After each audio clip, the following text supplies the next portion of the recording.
বেশ কয়েক বছর ধরে মর্তের মানুষগুলো আমাদের মূর্তি বানাতে যা করছে না, একেবারে যাচ্ছে তাই। কোথাও কোথাও ছানার ঠাকুর, চানার ঠাকুর, চুড়ির ঠাকুর, নুড়ির ঠাকুর, এমনকি মুড়ির ঠাকুর। গত বছর গোবরায় গিয়ে দেখি আবার ছোবরার ঠাকুর। মা, মনে আছে সেই সেবারে নাকতলায় মাখা সন্দেশের ঠাকুর করে কি দুর্গতি না করেছিল আমাদের মূর্তি? মনে নেই আবার? ষষ্ঠী সপ্তমী সব ঠিকঠাকই চলছিল, কিন্তু অষ্টমীর সকালে দেখি আমার একটা হাত হাত খাওয়া হয়ে পড়ে আছে। আমি তো ভেবেই আকুল, এখন ওই 9.5 হাত নিয়ে আমি করবোটা কি? কি বলছো গো? কে আবার খেলো তোমার হাত? ওই বাচ্চা পুচকেগুলো নাকি? না না না না, বাচ্চারা যতই দুষ্টু হোক না কেন, ওরা খায়নি। তবে কি কর্মকর্তাদেরকেও খিদের জ্বালায় হয়তো সাবড়ে দিয়েছে?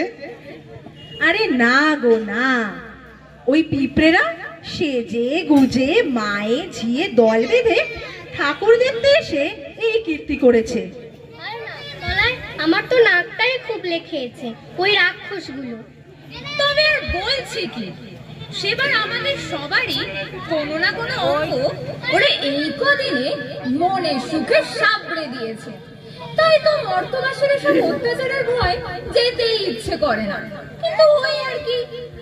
আসলে কি জানিস মা, এখন তো আর ভক্তি নিষ্ঠা দিয়ে কেউ আমাদের পুজো করে না, শুধুই জাঁকজমক জাঁকজমক জাঁকজমক, মূর্তির নতুনত্ব, আলোর রোশনাই দিয়ে মানুষের নজর কাড়ার প্রতিযোগিতা চলে।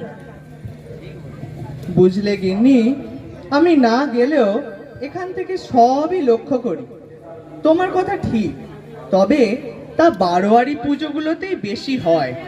তুমি খেয়াল করো, আজও পারিবারিক পুজোয় খুবই নিষ্ঠার সাথে ভক্তি সহকারে পুজো হয়।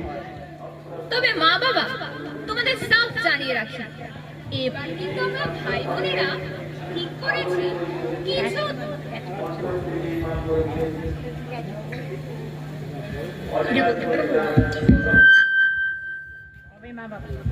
তবে মা বাবা, তোমাদের সাফ জানিয়ে রাখি, এবার কিন্তু আমরা ভাই বোনেরা ঠিক করেছি কিছুতেই ত্রেতা যুগের যান গজে চড়ে বা নৌকায় চড়ে কিংবা দোলায় চড়ে মামা বাড়ি যাব না। হ্যাঁ, বলিস কিনা সব? শুনি তবে, যাবি কিসে করে?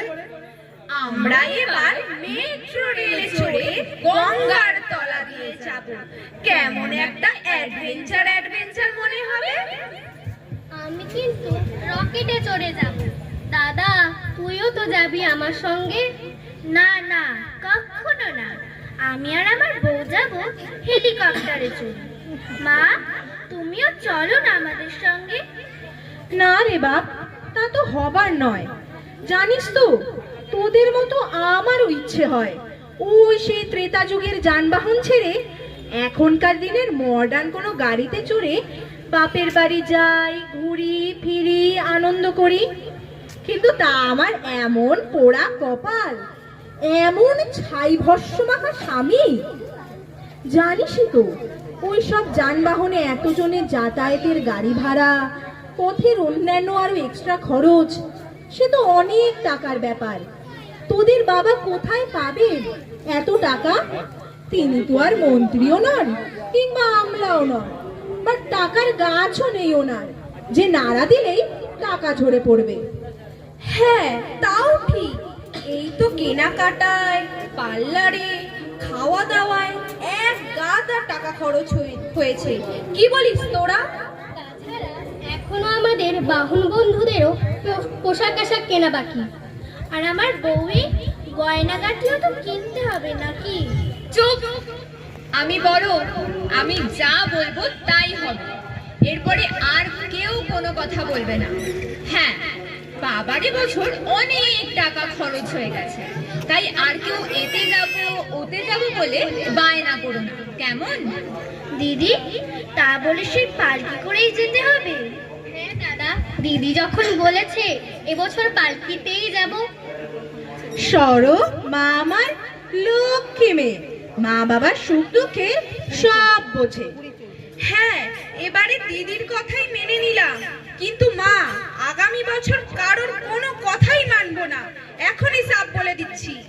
আচ্ছা আচ্ছা, সে দেখা যাবে ক্ষণ। এখন তো সবাই রেডি হয়ে নাও। নে নে, সব গুছিয়ে গাছিয়ে সবাই রেডি হয়ে নে।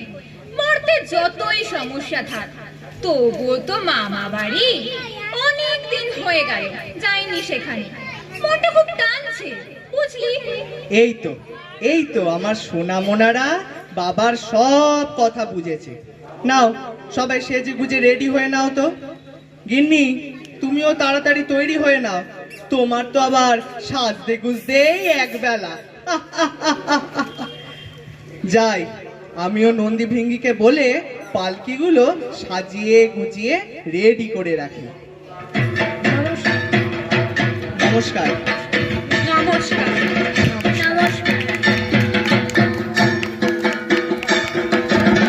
নাচ গান কবিতায় ফিরে যাই।